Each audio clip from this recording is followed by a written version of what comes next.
Joyce needs to gavel. No, Joyce is backing out. All right, so at 6 o'clock, we're going to start this and sit. If everybody would stand again and join us in the Pledge of Allegiance. Pledge allegiance to the flag of the United States of America and to the republic for which it stands, one nation, under God, indivisible, with liberty and justice for all. Thank you. So I guess now I call this to order. Yes. Here we're going to take roll. Alder Hilliard. Present. Alder Keough. Present. Alder Keene. Alder Lancaster. Present. Alder Matheson. Present. Alder Wilson. Here. And Mayor Smith. So we have a quorum. Okay, so has everybody had a chance to look over the agenda? Are there any changes for us? No changes. Make a motion to approve the agenda as written. Second. I have a first and I have a second. All in favor? Aye. Any opposed? And what about the consent agenda? Has everybody looked at that? Do we have any questions? Make a motion to, go ahead. Make a motion to approve the consent agenda. I second. I have a first, I have a second. All in favor? Aye. Any opposed? Consent agenda is passed. Do we have anybody who would like to step forward for citizen input?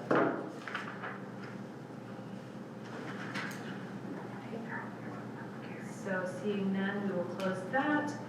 Item 5 on our agenda is discussion of the preservation of the historic Missouri Main Street.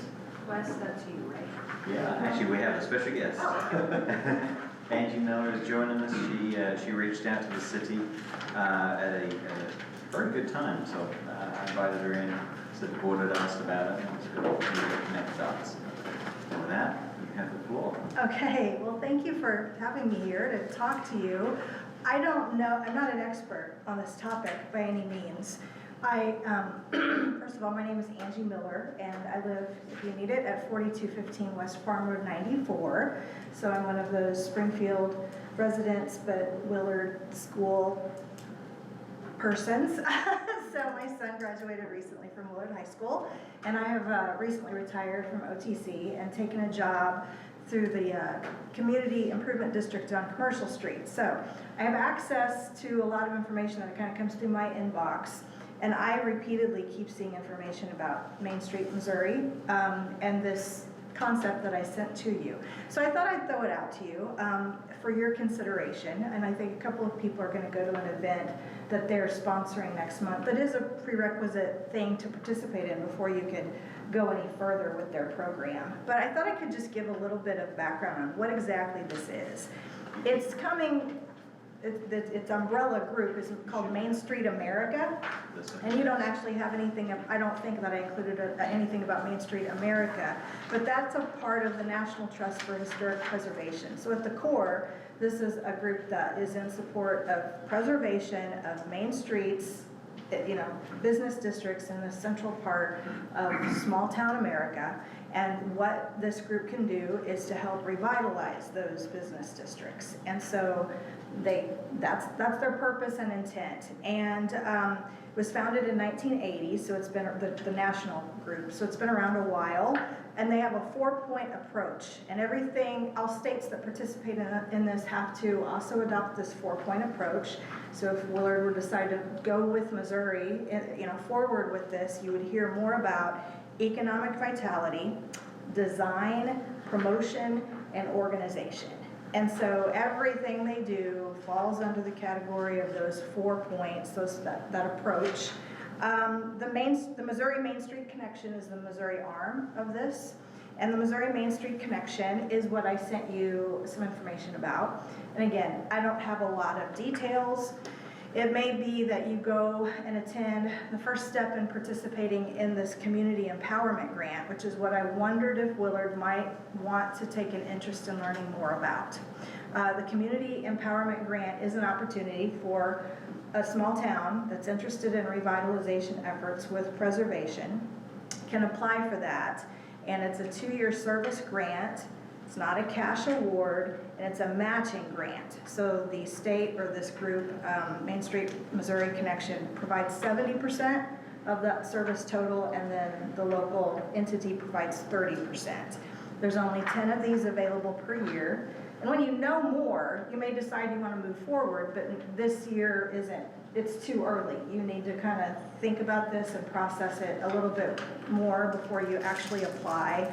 But I thought it should probably be on your radar. I know there's lots of discussion in Willard and around Willard about development, workforce interests, business development, and it's just, you've got such a nugget of perfection right there on that trail with the farmer's market, and it just seems like maybe while you've got some momentum with mile 6 and so many people participating in the trail right there through the very center and the heart of Willard, you might be able to capitalize on that through the support of Main Street Missouri Connection. So to participate in the grant, somebody's got to go to their training sessions. They offer 4 training sessions a year, and somebody with the city government attends that along with somebody from the community or a nonprofit. That's the only stipulations. You got to go to the event, and those 2 people playing those roles also go to hear more. You're not committed by going. I think you do have the people from the city who are going. I didn't know if this was something that you wanted to have me kind of take a lead on, because I started the ball with that, but I think it would also be very helpful to potentially tap into the farmers market group and somebody who represents them, since that is just right there in that center part too, and it's an active, successful farmers market, so to kind of capitalize on that. If you were to do this, apparently Main Street Missouri Connection will provide you, the 2 years of service includes the adoption of a 501c3 nonprofit. So you as the Willard alderman don't participate in this. It gets handed off to a nonprofit group, and that's by design. This is not a civil structure. It's a community-driven nonprofit structure, and they want that designated as a separate entity from a city government. There's a town hall facilitation and community input sessions, and that's what's really remarkable about this. Nothing moves forward by that nonprofit without extensive community input, and this group kind of walks you through how to do that, proper ways to maybe have a town hall or gathering community input in ways other than maybe a venting Facebook post, as we all know happens. They do train the local entity on the 4-point Main Street approach, which again was organization, promotion, design, and economic vitality. They do a lot of data collecting on your behalf using ESRI data, which is the Environmental Systems Research Institute. So they can collect data about people's use of social media.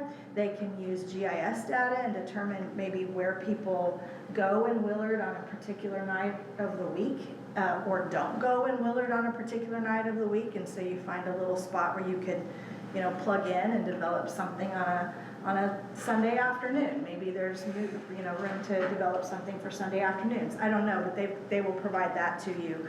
A custom transformation strategy directly related to how your community wants to move forward. Branding, facade renderings, and design guidance. Fundraising, if that's appropriate, and then ongoing consultation. So they're right there to kind of, apparently, to lead you by the hand and guide you at however you need it. I think Willard could be a candidate, but again, it's about community buy-in. So, and that would help if it had buy-in also from this group. So if that's not really there, then it's not really there, but I thought it was only fair you knew and could consider it. And so I also have a few examples here of other towns and what they did. Ovaz, Missouri was concerned about having their town apparently historically got divided by a highway, and then everything in their business district sort of decayed from there, so they were wanting to revitalize that business district. Mound City actually did very specific work on a building, and so that's also available if you had a historic site or historic building that you wanted to revitalize. That could be an opportunity.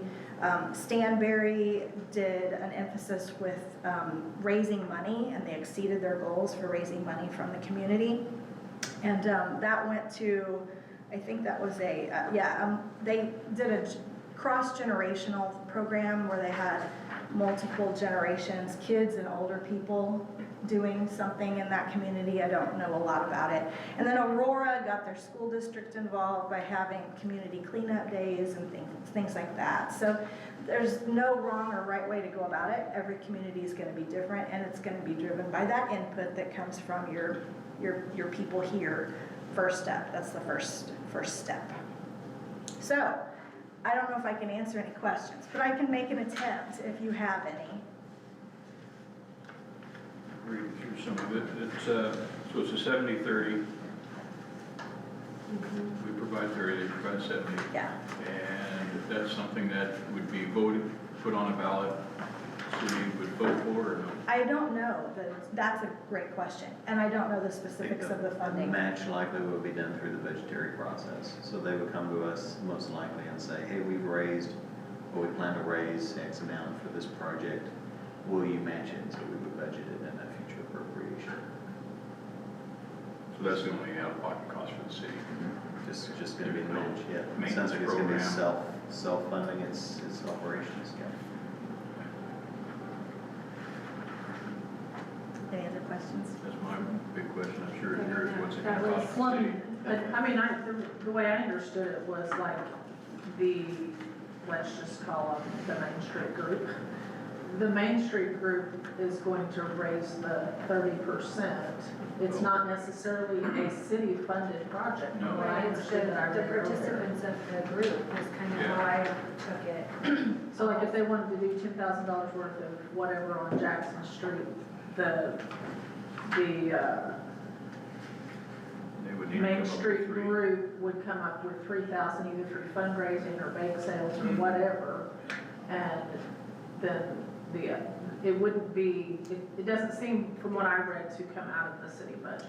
It looks like it can. It looks like it's can, an but it option. doesn't have to be. It says it's in the city's role, support without leading. It says the most effective role is partner, supporter, and possibly contributing towards the local 30% match. So it could So be I guess maybe a it community depends, match. But we would yeah. just Local. allocate it through a budgetary process if that's Yeah.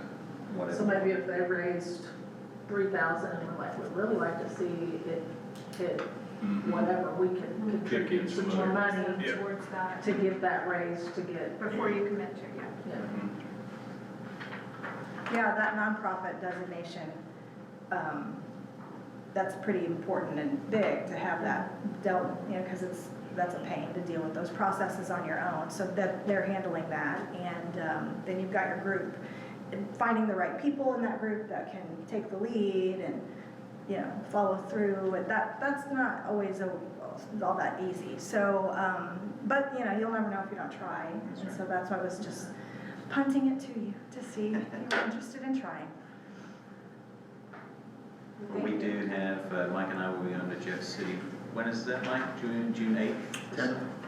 Yeah, so we'll be doing the course and hopefully that'll help contribute towards our who must attend requirement, although it sounds like we'll need to get A community person. maybe a or chamber nonprofit. member or somebody. Yeah, or like I said, if somebody with, PTA would be could work, somebody with the market, if even anybody's interested through the trail system, any of those kinds of folks would meet the requirement. I don't know. I guess they're a They're community. community Yeah, members. community, yeah. Yeah, you could go city, Mikey goes community member, we got it. Oh, I don't know if you want me to be the private. Well, Mike.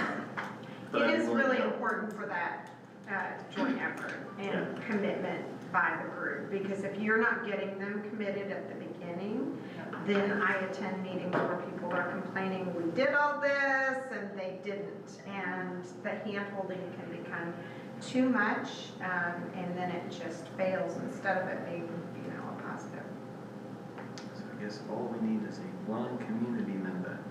It's like, I can participate, I can help. I started this, so I can continue on and take that next step as well. I knew that when I reached out, so, that's fine if that's needed, so. Welcome aboard. I think, I need to check with my Commercial Street calendar, but I think I can do that on the 10th, so. Okay. Well, thank you, Thank you. appreciate it. Thank you so much. Thanks, Angie. Head out too. Of course, Okay. you're welcome to stay, but you're welcome to leave. Okay. All right, next we have our project manager report. Mr. Steve, that On would be the 94 Forest Main project, contractor's got about 3,600 feet of 18-inch polyethylene pipe in the ground along North Oklahoma Road. They're slowed down a little bit the last few days working around existing gas and communication lines. Financially, we received a transfer of funds from EPA in the amount of $557,750. We submitted a partial reimbursement request number 7, amount of $178,556. On that one, we're waiting to review. We have submitted a no-cost time extension for the EPA grant. Justification has been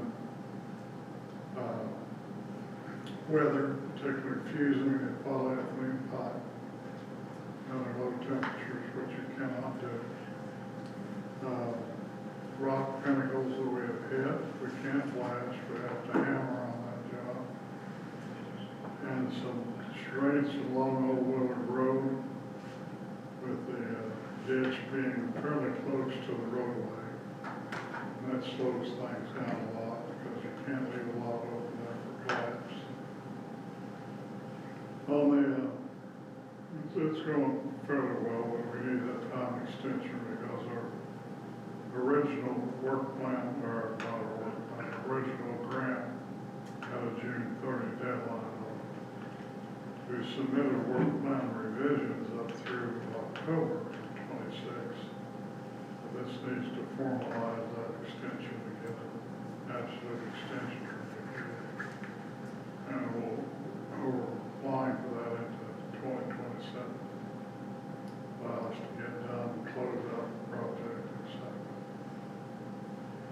On the Meadows connection to Springfield, Wallace has installed about 2,500 feet of 15-inch gravity along Farmer 106, 400 feet of 8-inch gravity along Farmer 101. Again, rocks are a problem.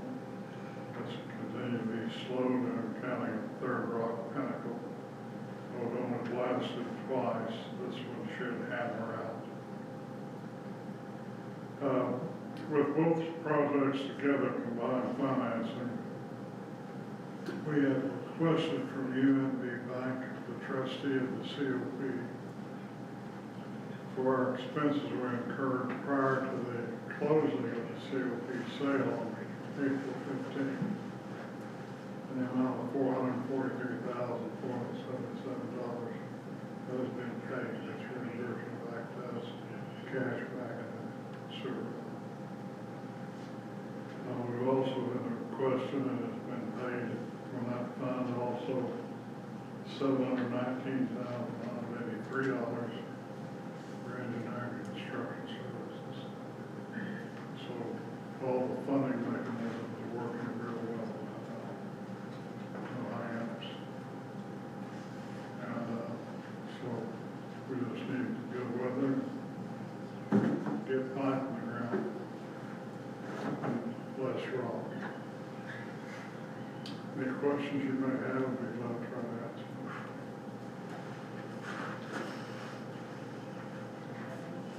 Okay. Very good. So now we have our public hearing. Are we doing each one individually or is it all one? We- Individually, okay. Okay. So we will open the public hearing for the minor subdivision of 200 Hughes Road first. For anybody who would like to speak, now is your opportunity before you do that. I can answer any questions you might have on the project or why we're doing it, or why the owner is doing it. I'm Michael White with White Land Surveying, so any questions I can field for you, no problem. The owner is out of state for the remainder of the year, so. So, Mike, would you like to explain what we're doing? Real quick, Mike's here to answer all the difficult questions, I'll do all the No, let's not make it difficult. top level. No, this is pretty cut and dry. Hey, Wes, do you have that PowerPoint I sent you? I did not see a PowerPoint, but I'll go ahead and look. Because I snuck it in your email. Ah, that's what you did, I see. I see, yep, sure enough, there it is. Okay, so this is a subdivision of, the Bird property off of, Hughes Road. What he is proposing, obviously we have, we had our noticing, this went to the planning commission last week, and was approved through the planning commission. What this is a subdivision of 7 acres, I believe, off the total property. That's if your TV screens are working. It should be. Okay, Or because you- the last one did not, I was so confused. Or you Yeah, can, the arrow is pointing further south than it actually is on that first one. That's why I skipped to this one real quick. so this is the property, and what he's doing, I think we can scroll down one more. He's taking the existing, yes, the existing home off on a 7-acre parcel, and they'll be selling that to their daughter, and after. Which tract is that? That's Tract track 2. Tract 2 will be parceled off and sold, and then when he completes his business, he will rebuild on tract 3. So in regards to this is the subdivision in regards to the zoning, we can get to that later. We have a whole public hearing on that, but this is the subdivision right here, dividing the tracts 1, 2, and 3. So the way that I read this, and I want to make sure I'm understanding, we're taking one big property and we're going to move it to 3 smaller properties on the one, Correct. okay. Yep. And there is a house currently at where the arrow is pointing to the. Tract 2 does have a house, and as you see the property lines, the barns will not be a part of the new property. So, the reason they went 7 acres was some affordability on the family side, on selling it, what they could afford. So that's what the owner wanted to do, but by doing this would require a zone change because this is ag property and we cannot rezone properties less than 10 acres to agricultural, so. He's asking, underneath 1, south of tract 1, is that line that's part of tract 3 for access?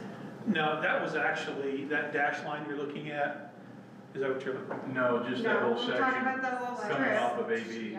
Tract 3 has like kind of 3 prongs. It's got the Right. big wide one with the pond, it's Right, got the where one the between cursor tract is. 1 and 2, and then you've got a section of land beneath tract 1. Right. That's what he's asking about. That's part of track 3. Understand that, what's it for? Well, That's just his property. just his It's property. just there. Track 1 is where his son is going to lives right now, and they wanted to square that off, so that left that little finger. It's just gonna be land, it's not an access point at all, because that's mowed out, and they can't access to that. It's just how it all shaped out, how they wanted their properties to Okay. lay out. And then track 2 is the little triangle up there, yeah, right there. Right, that rectangle is, Isn't there an existing house there? right there, yes, right next to, right there's the house Right there, okay. Right. Yeah, from a surveyor standpoint, that little finger bothers me, but you know, it's not my property, but, But it does matter to a city who's trying to have identifiable Sure, no, I boundaries. get How it. come there's a little line over on this side? that's an existing access easement. Yeah, Okay. Yeah, it's So all, it's not actually part of the property, it's an easement on the neighborhood? no, it's actually part of the property. That's just the way it was deeded years ago. So they have fee ownership? Yes, Then it wouldn't be just an easement. They own. it's access, I said. They use it for access. It's actually under fee title, yeah. I understand. Yeah. Yeah, this was an odd combination of deeds over the years that, yeah, people buy and sell. Again, as a surveyor, it drives me nuts, but Trying to do what they want. I know. So in the plating, are you plating this as, what's the title of the subdivision? Well, that's a good It's question. not It'd a be the subdivision. Bird minor subdivision. or Bird whatever. minor? Yeah. Is it part of a major subdivision? No. You can have a minor and that major. It's less than three, it's 3 tracks. Yeah, you gotta have a major to have a minor, you gotta have a So, subdivision. so we can record this, there is no infrastructure, there is no streets, there's no anything, so we can record this as a major, record it as a Mylar bird subdivision. There, And really, it could It fall should- under a lot line adjustment because there's existing tracks, we're just altering the lines. But you can't do lot line adjustments within the city without having it part of a subdivision. So that we have, instead of these wonky descriptions for the legal, it's a lot 1, a lot 2, a lot 3. You can call them tract if you prefer, but that makes it more difficult in But the future. we can call them lots, but then it's not, it's like I said, it's not a platted subdivision. Would they be open to extending tract 1 down to the property line? I could check, but I doubt it. I mean, again, it's dollars versus acreage. and that was the specific conversation we had with the owner, is that's why the lot sizes are the size they are, is so family can afford to purchase those, yeah. Except the problem is it then creates a wing, so to speak, that's non-developable, which is not in a good overall scheme when you're thinking of future uses. I can see that, but the intent is not to develop track 3 ever. That's his retirement, you know, I mean, and I get it. I'm the chairman of Christian County Planning Zone. I understand these plannings. I've done this 40 years. I get the little nuances, but at the same time, you know, he's not developing this property. Holly, what would you prefer to see, tract or? And I don't have a preference, but it's got to be So it has to be, created as a subdivision. You so it has to be, cannot divide a subdivision that has not been created, so it needs to be an initial plat. So a minor subdivision is for when it's already been platted and you are making it smaller. You cannot buy and sell without it being platted. And so for them to be able to sell it, it's gotta have a plat, it's gotta have names. okay, so if they had a Mylar on the Bird subdivision, tract 1, 2, and 3, would that satisfy the requirement? Or, You would need to have all of the requirements of a major subdivision, because you're creating a major subdivision that will always be mapped for the city. I'll go through those, but So if somebody wants to know about what this subdivision is, they would say it's blah blah. Now, it can be a phase 7 of another subdivision if it neighbors a subdivision. nothing on the south side, there's no subdivisions near it. no, so, but the major and the minor are very similar in what's needed to be submitted, especially if there's no infrastructure change. So I'll go through that. On the We work through that. requirements, yeah. So, And then it would need, for a subdivision map platting, you have to have all those requirements. yeah. That's what's missing. What's this little cutout, this somebody else's property? I'm sorry, what's it? Starting from, take your North. mouse Northeast north. quarter of tract 1. Over. to the left, Right right there. there. Yeah, that's Yeah. Ken's property, he's with us today. Oh, he's back there. Okay. And what you're looking at is the original, the first sketch we submitted. Of course, the final plat will have all the adjacent ownerships and, Easements and everything. yeah, like that. everything All the that's needed. requirements of the plat. Right.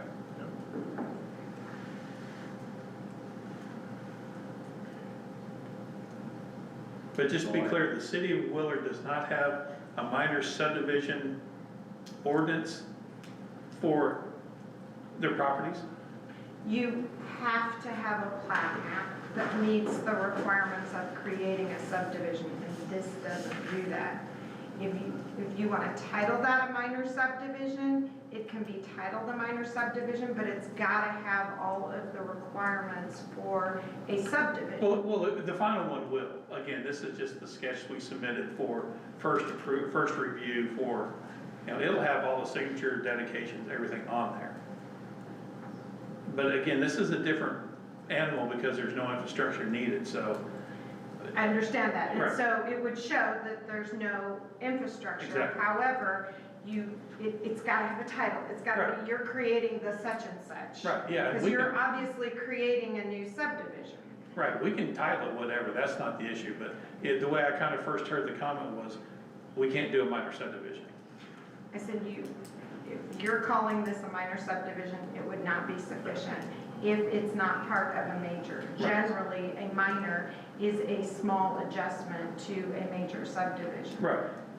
Whatever you title it doesn't matter, it's the elements that are necessary, and this would need more elements. So we'll review the requirements for the major subdivision and make sure everything that's resubmitted to the board matches that requirement. Right.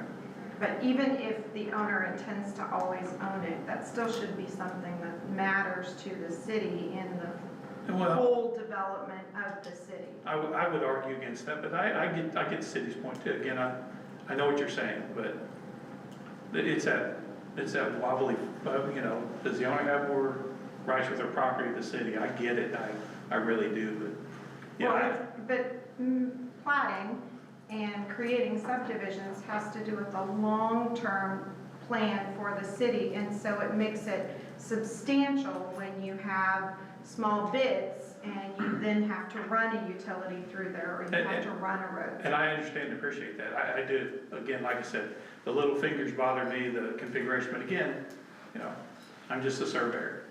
Because at some point, he'll be passed on and somebody will have it and they may decide to do Yeah. something different with it. And if it's not structured appropriately, No, I you have to go back and fix I've it. done this 40 years, I've seen these come back, so, yeah. But we just want to make sure everybody's on the same page and everybody's okay with it.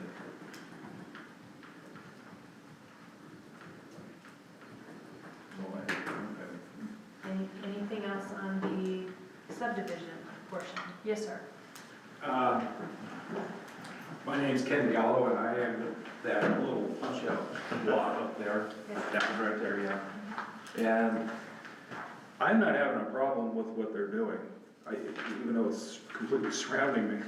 But the way I understood it was just a lot split.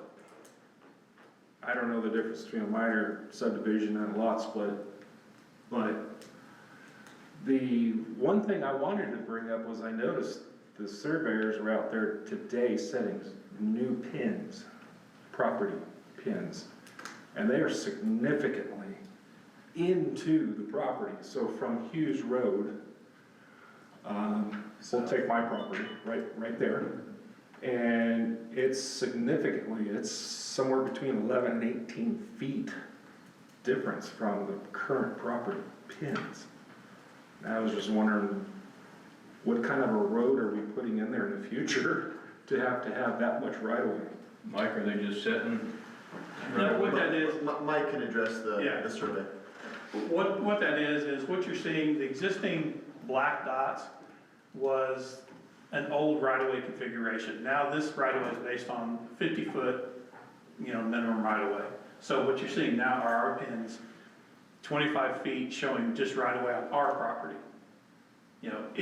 And that's the standard 50-foot width, so that's why they're at that far back. They are farther back than the existing. So that's your current width of... Exactly, for this property. That type of a street that's gonna be, that Well, Hughes Road is.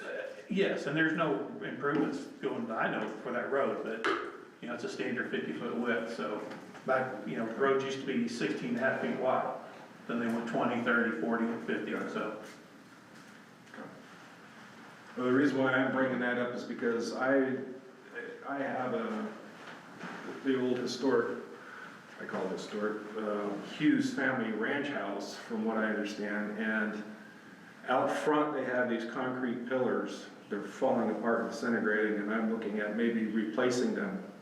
But if I'm thinking down the road that that's right away, if you extend it across my property, I should probably be looking at those, the future right away, and move that further back. This is the only reason. Be a good idea. Yeah, I know if understand. I'm doing the work, I'm gonna move it back, because I don't wanna do it twice. Yeah. But if I'm in the road right away now, how does that work out in the future down the road? I mean, I'm in my property now. If I build a new wall today, I'm still within my property, but when it gets widened and you curb gutter sidewalk type of thing. We did get compensated for easement. Okay. You still have the old ice box in the back of the house? Say it again? The old ice box still in the back of the house where they used to put the ice? Yes. Still there. That's awesome. I love that house. It's beautiful. I've fallen way in love with it. Just, It's I bet unique that's all we place. have. That, Yeah. yeah, pretty cool. okay. That's all I have. Thank you. Thank you. Thanks, Ken. So if we close that portion of the public hearing, then we would move on to the next portion of the rezoning for the 200 Hughes Road from AG to AR. Yeah, so I'll make this real quick. Like I said, an ag zone requires 10 acres, there's only 7 acres on the new parcel, so the applicant wanted to zone that agricultural residence, the new zoning codes that we recently approved. As a result of the survey, he would be, that's the zoning he would like to implement on that parcel, the highlighted parcel. So it's just our agricultural residence zone. So the rezone came into effect because of the subdivision, so. Do we have anybody who wanted to say anything on that? So I guess we'll close that and move on to the public hearing for rezone of 7875 West Farm Road 76. And you are keeping Wes hopping, I'll tell you that. So this, we had 38 acres 6 months ago annexed into the city of Willard with the intention of adding a church down on the corner. That was annexed in. They are moving forward with their proposal. In our codes, churches are not allowed on agricultural property, so hence they have asked to rezone the 7.8 acres or so to R1. And our R1 zone does allow for churches, and that's what they would like to do. Is there is the annexed property with the 7.85 acres sectioned off. It is currently all agricultural. They would like to designate the smaller tract to R1. Yes, that right there. Not the whole thing, just that smaller? Just the smaller tract, yep. Everything else will stay ag. They want to continue using that in an agricultural manner. The building they're proposing putting there is between 17 and 20,000 square feet. So, they will have a septic system since there's no sewer capacity down there, and they will be extending a minimum 10-inch water line across the 160, so there will be fire flows on Road 76. So, yeah, good to get water on that side. And they're for the bill on that, right? Yep, this is all the line extension's gonna be on the developer. We will have a small part to play. I believe we come off the 10 inch with a section of 8 inch, but we would like them to pull the 10 inch, so we'll probably supply materials for that couple 100 feet as they open the trench up, swap it out to full 10 inch all the way through.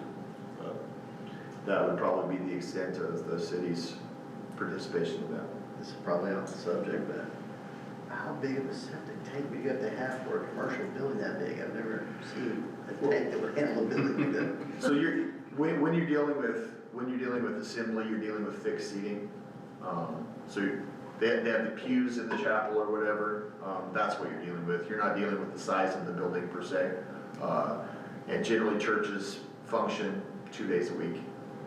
So they had been, I mean, they came back with a system because they were saying that there was 800 seats in and their sewer flows were bigger than some of our subdivisions, so we had the engineers go look and revise that to the fixed seating because that's what they need to take into account. You can't do it on square footage, it has to be fixed seating. How many people can sit down and how many kids run to the bathroom. Is it like a multi-tank system or just? I'm sure it might be. One tank? Well, the one that was proposed actually got booted up to DNR because it was above, it was above 3,000. Wow. So, but like I said, it was bigger than some of our subdivisions we have, so the numbers weren't quite right. I think they've dialed it in now, so. And DNR will get final approval? Green County? If they're able to get the numbers down below 3,000, it'll be back to the city and county. DNR will have a say on it. But if it goes over the 4,000, it's in DNR, then we don't have a say on it, so. Yep. It's just what numbers they submit.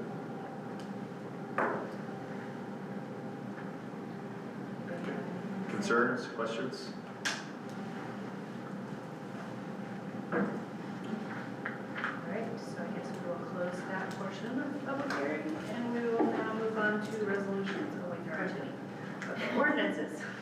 Troy, are you sure you don't want to do? No, ma'am, you're doing fantastic. I was just hoping I could get a vote on something. I haven't voted on anything in like 2 years. I want to vote on something. You don't get a vote. I know, that's what Rachel's She's doing. yielding to you. I'm handing You're it up, back. so that you can sign the ordinance. Yeah, you get to sign the ordinances because you're here. Does that mean I have to take over? Yeah. Yep. On your back. Stay gone. You can stay in the seat, Casey. All you, buddy. You can handle the gavel and yell at people if you want to. Nope, you can have your seat back. You just miss Rachel. I do. Spring under you? You need your, no, he needs his paper seat. And I'm not talking to Joyce since her grandson beat me up in public. Video. Yeah, you did. I know, I want video. We got video. I know. Oh, well, what were we on, 9 alpha? Is that what we're? Yes, sir.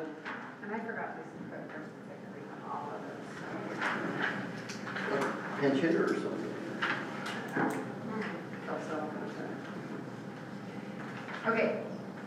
Ordinance authorizing the waiver of swimming pool entry fees for full-time city employees and their immediate family members. Detroit asked me to explore this opportunity. I'm here now, Wes, if you want me to it. You want to take it? I didn't want to make it sound like it was coming from, the employees or anything. This is actually something I thought of whenever, we're talking about employee retention and benefits, and we all know that we can't compete with surrounding areas when it comes to pay and benefits. I know when I worked in Springfield, if you scored superior on your PT test, you got a gym membership for a year. Then once the Chesterfield Family Center was built, I think we got in there for free or half off. I understand there is a minimal financial impact, I would say extremely minimal, but there's nothing more counterproductive than hiring new employees, especially, and luckily we have a very good retention rate here for our city, and I think that anything that we can do to make it attractive, not only because of the message it sends to current employees, but possible potential employees, when they're considering us or Stratford or maybe Rogersville or someone on the same pay scale, they say, we see all these things that are signaling that, this town really treasures its employees and we can't pour millions of dollars in their 457s or 401s or IRAs, but we can do what we can do.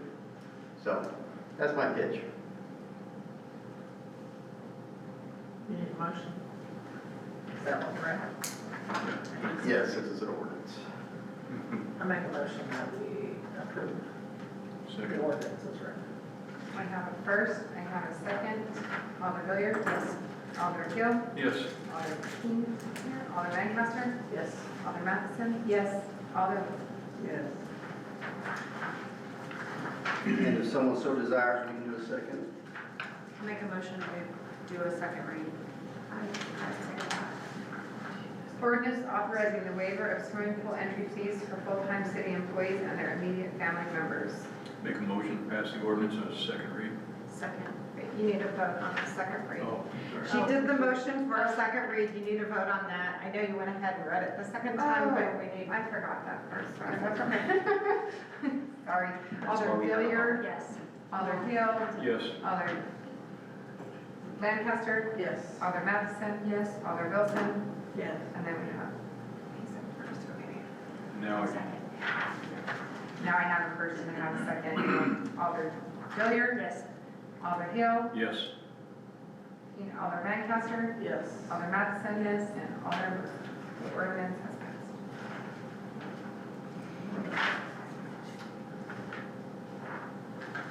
You did the You second did reading. Wilson. Did you? Yes, Oh. we did the first and second read on that one, yes. And 9 Bravo, I came out on the tail end of it, does that sound like that's something that's still gonna have to be addressed, so we can skip 9 Bravo? That didn't sound like we're ready for it? Is that correct? Okay. All right. And same for 9 Charlie? Yeah, they're tied together. Tied so, together. no problem. All right, sounds good. All right, to 9 Delta. Okay, ordinance of the city of Willard, Missouri approving the zoning change from Ag to R1 for the property located at 7875 West Farm Road 76 in Willard, Missouri. Make a motion to approve the ordinance as read. Second. I have a first, I have a second. Alder Hilliard? Yes. Alder Hill? Yes. Alder King? I'm here. Alder Lancaster? Yes. Alder Matheson? Alder Wilson? Yes, sorry. Struggling. Sorry, I saw that. I make a motion, we go ahead and do a second read tonight on that. Second. I have a first and a second. Alder Hilliard? Yes. Alder Hill? Yes. Alder Lancaster? Yes. Alder Matheson? Yes. Alder Wilson? Yes. Now read the ordinance of the city of Willard, Missouri approving the zoning change from Ag to R1 for the property located at 7875 West Farm Road 76 in Willard, Missouri. Make a motion, we approve the ordinance as read. I second. I have a first, I have a second. Alder Hilliard? Yes. Alder Hill? Yes. Alder Lancaster? Yes. Alder Matheson? Yes. Alder Wilson? Yes. The ordinance has passed. All right, item 10, Wes. I have emailed you all my evaluation stuff. Have at it. We'll schedule a closed session for the next meeting on the 22nd. Go over that. I want to let the board know there's a significant repair for parks that you'll see on your sheets. If it's not already there, you'll see it soon. One was $3,500 on May the 4th, and the CFO reported this morning that the total repairs on equipment will be $8,000. We have conducted an investigation and taken appropriate action on the individual who damaged the equipment. Of course, we still have to repair it. It's unfortunate, Parks has been working hard to recover some funds and kind of do things better, and then we had this come up. So I did want to let you know, because obviously you'll see it on the financial reports, but it has been addressed. Was it a vandalism situation?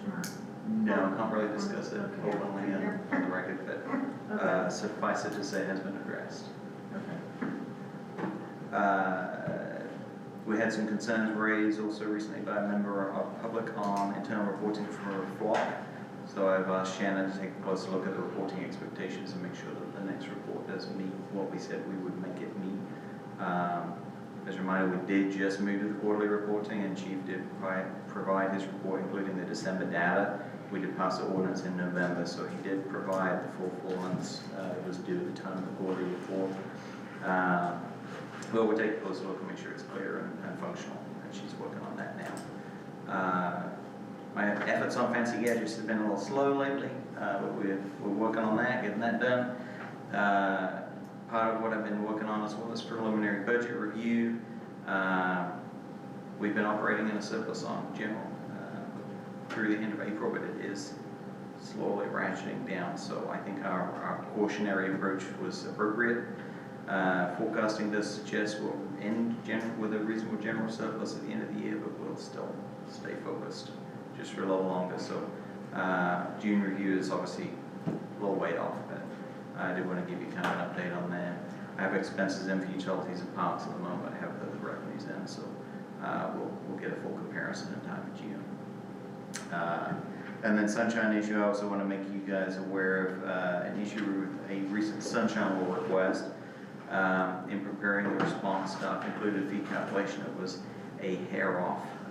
It was an administrative error, not an effort to discourage, delay, or hide access to public records. Courtney, bless her heart, she did correct it when she noticed it.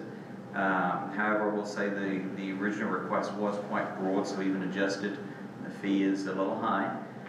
I think everybody could probably save a little stress if the requester had reached out and talked to Courtney rather than taking immediately to Facebook to bash and complain about it, which, I mean, I understand frustrations are real, but a lot of them could be avoided.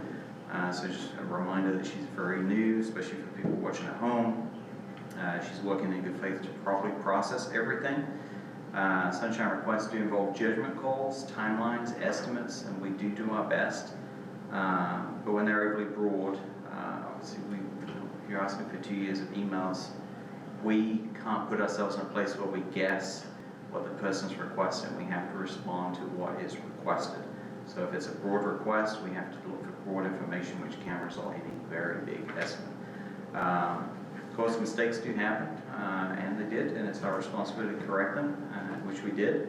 But really what concerns me, or what I wanted to just bring to the board's attention, was just how quickly a staff error was interpreted as publicly as some evidence of larger wrongdoing. I know public trust matters, and we have an obligation to support that trust. But trust is harmed when a mistake is immediately framed as intentional misconduct before staff has even had an opportunity to explain what happened. That's not okay. That's not okay, in my opinion.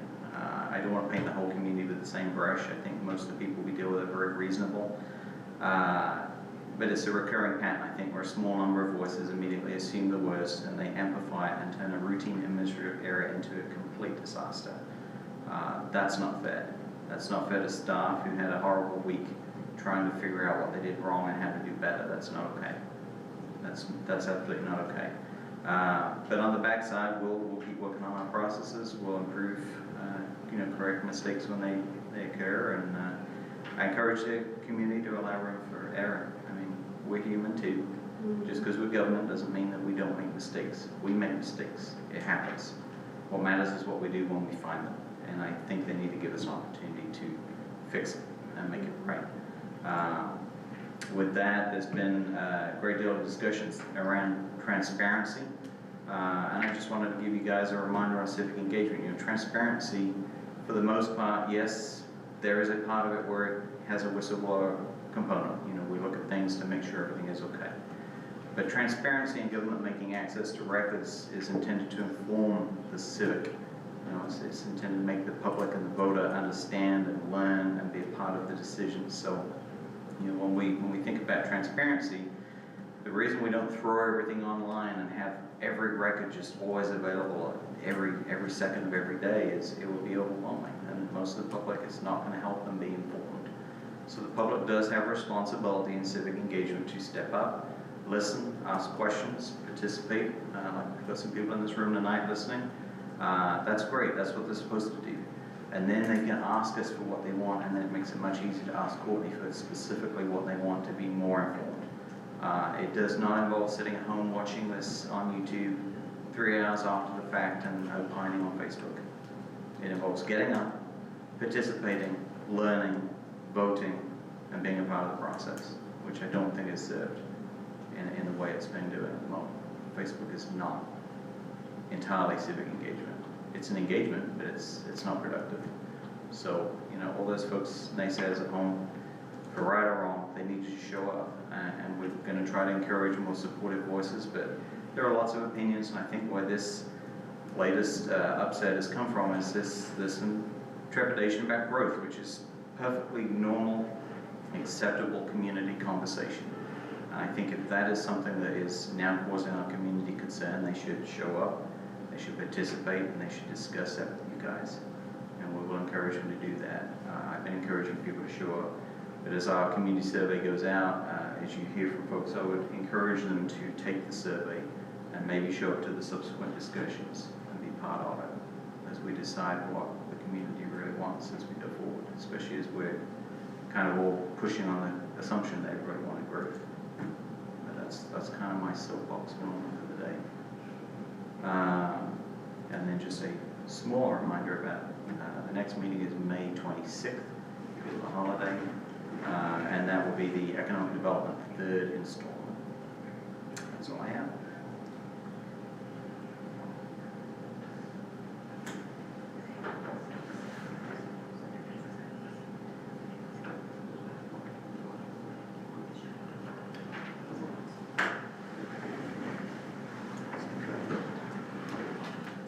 And just so everybody knows, for those of you that are crazy enough to get on social media, pay attention to what people on social media are saying, I plan on having a public meeting probably in the next 2 weeks to discuss growth. So for your constituents that you have consistent contact with, they're pro or anti, I'll probably do it over here at the park. I'll put something out about it, but encourage the people that you know to attend, so that we can hear both sides of it, because as you all well know, we seem to only hear about one side, from one side. So when you're talking to people you know, see if they'll show up, and we'll have an honest discussion and see where it goes, because I understand the frustration of, you know, when people think that they're not getting any kind of response from their representatives, or that we're trying to hide something, or there's a grand conspiracy about the second shooter, whatever the case may be. So I'll go and answer all the questions from my position as best I can, and they might like the response, they may not, but at least they'll get my honest opinion and see where it goes from there. So, in case you see that. Was there any new business? Yes, sir. Mayor and board, speaking with the planning commission, they would like to schedule another Board of Aldermen planning commission training. Yes, pizza and salad.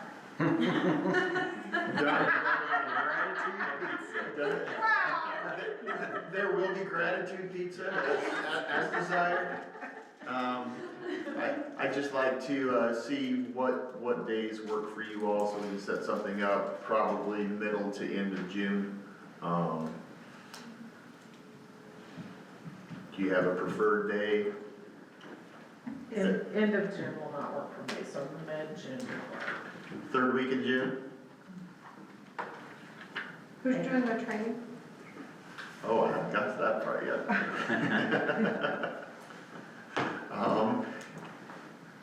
They want to go over policy procedures and the current comprehensive plan.